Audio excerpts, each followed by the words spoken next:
अप्रैल 2026 दिन शनिवार। नमस्कार, मैं हूं मानसी झा। स्वागत है आपका दैनिक जागरण मध्य प्रदेश छत्तीसगढ़ में। आइए देखते हैं दिन भर की बड़ी खबरें। इससे पहले आप ये खबर कहां से देख रहे हैं, हमें कमेंट करके जरूर बताएं। साथ ही हमारे चैनल को लाइक, शेयर और सब्सक्राइब करना ना भूलें।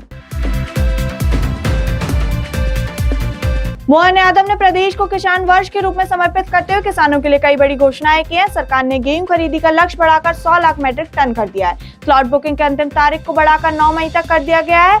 साथ ही हफ्ता में 6 दिन खरीदी होगी। शनिवार को भी केंद्र खुले रहेंगे। किसानों को मात्र 5 रुपए में बिजली कनेक्शन देने का ऐतिहासिक फैसला लिया गया है। साथ ही बारिश के बाद के दिन में सिंचाई के लिए पर्याप्त बिजली उपलब्ध कराई जाएगी। सीएम ने कहा कि किसान राज्य की अर्थव्यवस्था की मजबूत रीढ़ है। भिंड जिले के लाहौरी गांव में एक चौंकाने वाली फर्जी डकैती का मामला सामने आया। महिला ने खुद के घर में ही दीवार से सेंध लगाकर चोरी का पूरा नाटक रचा। करीब 12 लाख रुपए के सोने के जेवर गायब कर घटना को असली दिखाने की कोशिश की। शुरुआत में पुलिस को गुमराह करने के लिए उसने झूठी कहानी सुनाई। जांच के दौरान उसके बयानों में लगातार विरोधाभास सामने आए। कड़ी पूछताछ के बाद महिला ने पूरी साजिश कबूल ली। पुलिस ने उसकी निशानदेही पर खेत में रखा जेवर जब्त कर लिया है।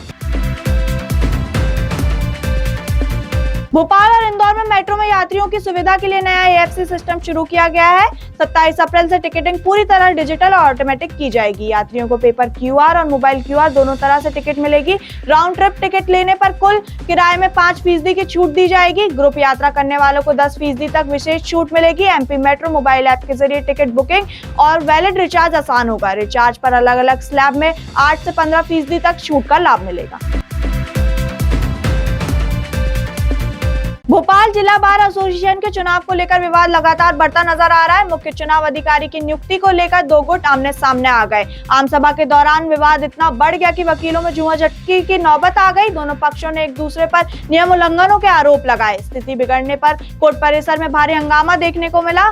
मामले को शांत कराने के लिए पुलिस को बीच बचाव करना पड़ा। अंत विवाद के चलते आम सभा को रद्द कर दिया गया।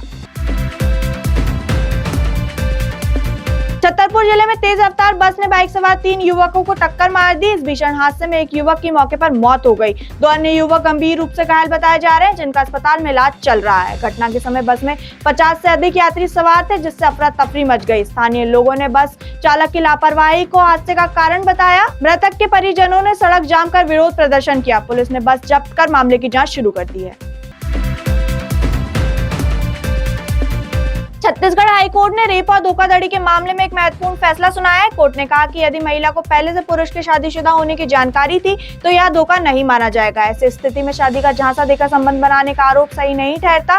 निचली अदालत द्वारा आरोपी को बरी रखने का फैसला सुनाया गया है। कोर्ट ने पाया कि महिला के दावों में कई तरह के विरोधाभास थे। इस आधार पर आरोपी को सभी आरोपों से मुक्त कर दिया गया है। महिला की अपील को भी अदालत में खारिज कर दिया गया है।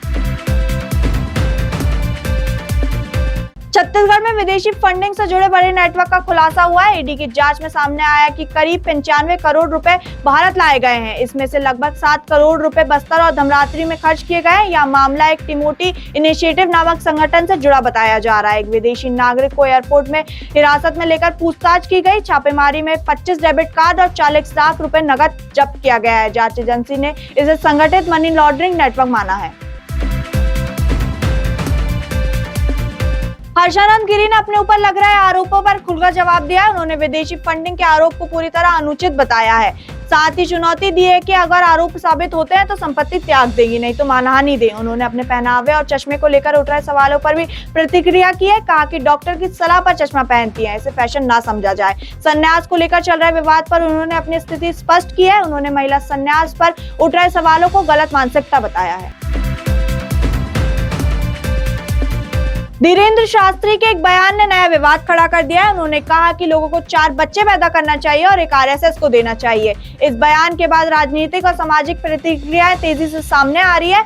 उन्होंने छत्रपति शिवाजी महाराज को लेकर भी एक बड़ा दावा किया है। यह बयान नागपुर के कार्यक्रम के दौरान दिया गया। इस बयान को गैर जिम्मेदाराना और भड़काऊ बताया जा रहा है। मामले पर अब और विवाद बढ़ने की संभावना जताई जा रही है।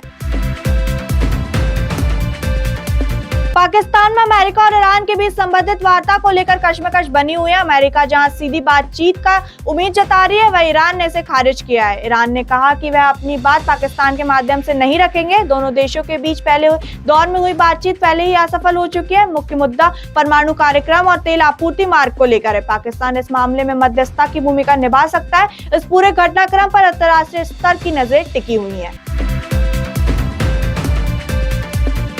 तो ये थी आज की फटाफट बड़ी खबरें। अगर आपको वीडियो पसंद आया हो तो चैनल को लाइक, शेयर और सब्सक्राइब कर बेल आइकन को प्रेस करना बिल्कुल ना भूलें। धन्यवाद।